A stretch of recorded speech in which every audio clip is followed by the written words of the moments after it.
Hello' গাইছ Assam Pranab YouTube channel আপোনালোকৰ আকৌ নতুন এটা ভিডিঅ'লৈ স্বাগতম জনাইছোঁ। কি খবৰ গাইছ, আপোনালোকৰ ভালে চাগে? মোৰো ভালেই।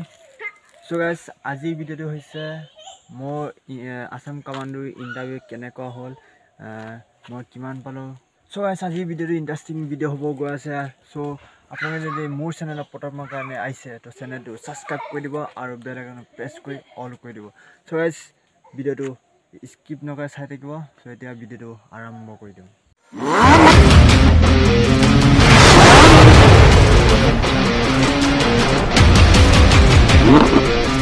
চ' গাইছ মই আসাম কামাণ্ডোৰ ইণ্টাৰভিউ দিছিলোঁগৈ, মোৰ আছিলে 3 তাৰিখে।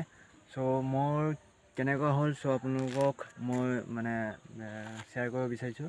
চ' মোৰ আসাম কামাণ্ডোত মই কিমান পালোঁ আৰু কেনেকুৱা হ'ল চব আপোনালোকক এই ভিডিঅ'টোতে জনাম। চ' আপোনালোকে ভিডিঅ'টো চাই থাকিব। চ' গাইছ মোৰ যিহেতু 3 তাৰিখ আছিলে আসাম কামাণ্ডোৰ ফিজিকেল ইণ্টাৰভিউ। চ' মই ইয়াৰ পৰা গৈছিলোঁ 6টামান বজাত। তাৰপিছত মানে মানুহ বেছি নাছিলে আৰু চ' সোনকালে যাব লাগিছিল কিন্তু দেৰিকৈ ওলালোঁ আৰু। চ' গাইছ আপোনালোকে সোনকালে যাবলৈ চেষ্টা কৰিব। চ' মই তাত পাওঁ মানে 7টা বাজিছিলে আৰু চ' আমি মানে মই আৰু কামাণ্ডো গৈছিলোঁ, তাৰপিছত আৰু লগৰো গৈছিলে। চ' আমি মানে আমাৰ গ্ৰুপটোৱে লাষ্ট গ্ৰুপ আৰু আমি একদম 12:30 দৌৰিছিলোঁ আৰু চ' মোৰ ইণ্টাৰভিউত মানে মোৰ বেয়া হ'ল আৰু চ' এয়া মোৰ বেয়া হোৱা স্লিপখন। চ' মোৰ স্লিপখন হয়। চ' মোৰ বেয়া হ'ল ইণ্টাৰভিউ। চ' মানে মোৰ মানে যিহেতু ৰ'দ বেছি দিছিলে সেইটো কাৰণে মই ইমান দৌৰিব নোৱাৰিলোঁ। চ' ইণ্টাৰভিউ হৈছিলে ফাৰ্ষ্ট এপিবিএন ডিগ্ৰীপুখুৰী যিহেতু নাজিৰাত, শিৱসাগৰ নাজিৰাত হৈছিলে। আৰু তাত ফিল্ডখনৰ ট্ৰেক আছিলে 320। চ' তাত 15 পাক দৌৰিব লাগে।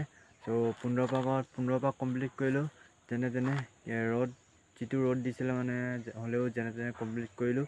তাৰপিছত মোৰ টাইম লাগিছিলে 20 মিনিট 30 ছেকেণ্ড আৰু মানে ফিল্ডত লাগে মোক 19 মিনিট 50 ছেকেণ্ড আৰু তাত 40 ছেকেণ্ড বেছি হ'ল আৰু হ'লেও বেয়া হ'ল। ত' এয়া দেখিছোঁ স্লিপখন। তাৰপিছত মোৰ লগৰটো পাইছিলে 67 পাইছিলে, 0.38 মান পাইছিলে। চ' মোৰ ইণ্টাৰভিউ বেয়া হ'ল। চ' আপোনালোকে ভালকৈ ইণ্টাৰভিউ দিব। চ' যিমান পাৰে সোনকালে যাবলৈ চেষ্টা কৰিব আৰু যিহেতু কেণ্ডিডেট কম আছে সেইটো কাৰণে। চ' আমাৰতো 1টামান বজাতে শেষ হৈছে আৰু মানে 12:30 আমি লাষ্ট গ্ৰুপ আমি মাৰিছোঁ আৰু 12:30 বজাত। তাৰপিছত যিহেতু আমাৰ ST আছিলে 3 তাৰিখে, তেতিয়া মানে 67, 8, 9, 70লৈ ওলাইছিলে আমাৰ 70 হাইষ্ট আমাৰ 72টা ওলাইছিলে। তাৰপিছত 68 বেছি ওলাইছিলে আৰু চ' এবাৰ কাট অফ অলপ মানে ST অলপ বেছি যাব চাগে। চ' আপোনালোকক কাট অফৰ বিষয়েও মই ভিডিঅ' এটা বাৰু বনাই দিম যিহেতু এতিয়া ইণ্টাৰভিউ চলি আছে আৰু ইণ্টাৰভিউ আছেই। শেষ হোৱাৰ পাছত মই এটা কিবা ভিডিঅ' এটা বনাব চেষ্টা কৰিম। চ' আপোনালোকে চাব। চ' আপোনালোকে ভালকৈ ৰানিং কৰিব আৰু লং জাম্প চিন আপ 100 মিটাৰটো বহুতে মানে 12 ছেকেণ্ডত সোমাবই পৰা নাই। 13ত সোমাইছে, 14 মাৰ্ক পাইছে। চ' 100 মিটাৰ কেনেকৈ মাৰিব লাগে তাৰ ভিডিঅ' আপোনালোকৰ কাৰণে লৈ আনিম। চ' আপোনালোকে ভিডিঅ'টো ছাবস্ক্ৰাইব কৰি দিব আৰু বেল আইকন প্ৰেছ কৰি অল কৰি দিব। চ' গাইছ আজিৰ ভিডিঅ'টো ইমানেই, যিহেতু মোৰ আসাম কামাণ্ডোৰ ইণ্টাৰভিউ বেয়া হ'ল। চ' গাইছ আজিৰ ভিডিঅ'টো ইমানেই। চ' আপোনালোকে যদি ভাল পালে like, share and comment subscribe কৰিবলৈ নাপাহৰিব।